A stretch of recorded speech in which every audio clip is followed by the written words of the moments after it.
भाई, हिजाब के पीछे ये पहला वाकया नहीं है। कर्नाटक में पहला वाकया हो सकता है, लेकिन हिजाब के लिए तो एक जमाने से ये लोग मुहिम चला रहे हैं, क्योंकि ये हमारे देश में पश्चिमी सभ्यता लाना चाहते हैं, अंग्रेजियत फैलाना चाहते हैं।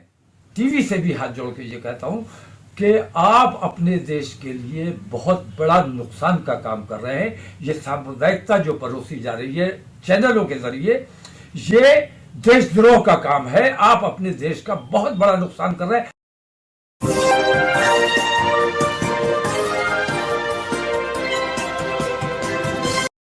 भाई, हिजाब के पीछे ये पहला वाकया नहीं है। कर्नाटक में पहला वाकया हो सकता है, लेकिन हिजाब के लिए तो एक जमाने से ये लोग मुहिम चला रहे हैं, क्योंकि ये हमारे देश में पश्चिमी सभ्यता लाना चाहते हैं, अंग्रेजियत फैलाना चाहते हैं।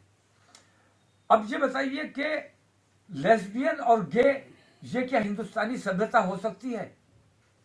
हिंदुस्तान में कौन, हम कानून के मानने वाले हैं, लेकिन हमें चाहे कानून विरोधी कहो, लेकिन हम सख्ती से मुखालफत करते हैं ऐसे कानून की जो हमारी बेटी को या हमारे बेटे को इस बेरहा रवि की तरफ ले जाता है। कौन ऐसे माँ बाप है, हिंदू या मुसलमान, जो ये चाहेंगे कि उनकी बेटी लेस्बियन बन जाए?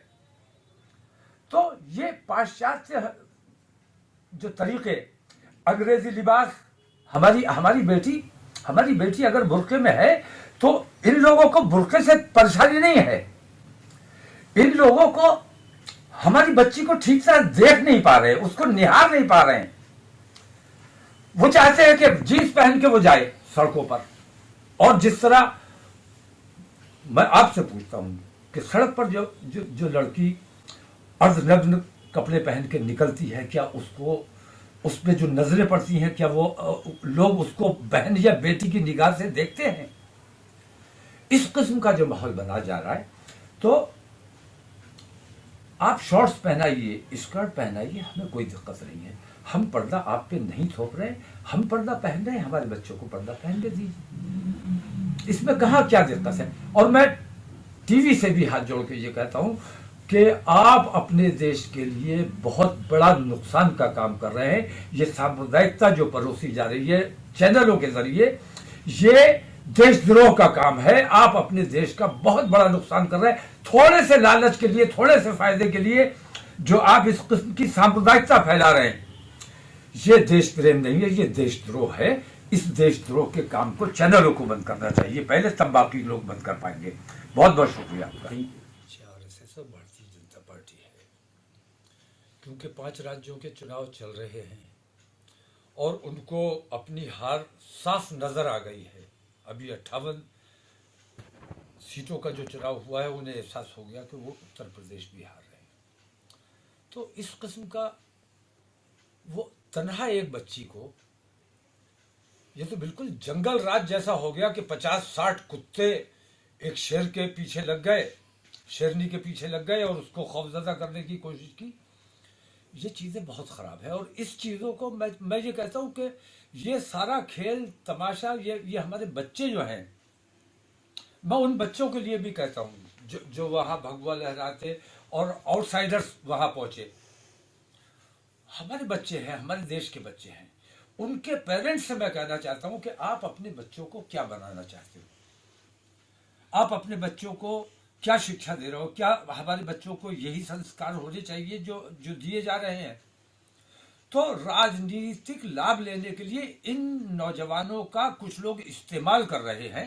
नौकरी नहीं दे सकते, इन्हें इस किस्म के नारे देते हैं, इस किस्म का काम देते हैं। ये देश का नुकसान हो रहा है और हमारे उन बच्चों के मुस्तकबिल का नुकसान हो रहा है। वो बच्चे जो मुस्कान के साथ बदतमीजी कर रहे थे, वो विदेश से कहीं से नहीं आए। तो हमारे घर में, हमारे देश के अंदर जो फसाद फैलाना चाहते हैं, जो ये बदउनवानी फैलाना चाहते हैं और ये बेगैरती को राइज करना चाहते हैं, सबसे बड़ी बात कि पर्दा हया का प्रतीक है, बेशर्मी बेहयाई से बचाता है। पर्दा लोगों की बदनिगाही से हमारी बच्ची को बचाता है। तो हिंदू समाज में भी पर्दे की अहमियत है। पर्दे को मैं पूरा राजस्थान में तो औरतों को, खवातीन को देखता हूँ, वो तो घूंघट में ही रहती है, बाहर निकलती है तो घूंघट में रहती है। क्यों उनके घूंघट पे कभी क्यों ऐतराज नहीं करते हो, उनके खिलाफ क्यों आवाज नहीं उठाते हो?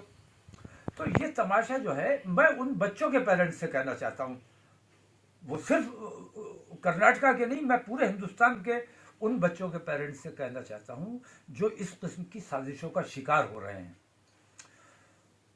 हमारे बच्चों का मुस्तकबिल तारीख हो रहा है, यह हमारे देश की ताकत है। ये बच्चे अगर इस किस्म की खुराफात में उलझ जाएंगे, इस किस्म की सियासत में उलझ जाएंगे, तो लोग तो अपना सियासी फायदा उठा के सत्ता बना के बैठ जाएंगे, लेकिन इन बच्चों के नसीब में कुछ नहीं आएगा। मुकदमे आएंगे, जेलें आएंगी और लाठी आएंगी।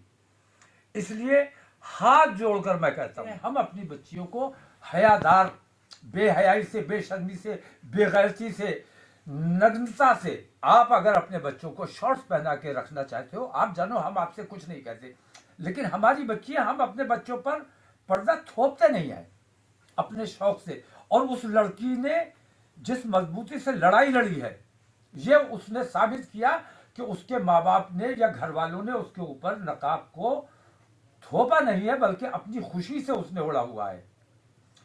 तो खास तौर से मेरी अपने उन भगवा अंगोछा लहराने वालों के माँ बाप से मैं दरख्वास्त करना चाहूँगा कि आप अपने बच्चों को हिंदुस्तानी संस्कार देने की कोशिश कीजिए। अच्छे संस्कार होंगे तो बच्चे अच्छे बनेंगे, देश अच्छा बनेगा, देश की तरक्की और खुशहाली होगी। भारतीय जनता पार्टी की लाइन पर अगर आप चलाते रहोगे तो ये भारतीय जनता पार्टी वाले आपको आज नजर नहीं आ रहा है, भारतीय जनता पार्टी वाले हमारा नुकसान नहीं कर रहे हैं। मैं पूरी ईमानदारी से कह रहा हूँ, मुसलमानों का नुकसान भारतीय जनता पार्टी ने बिल्कुल नहीं किया है। मुसलमानों का अगर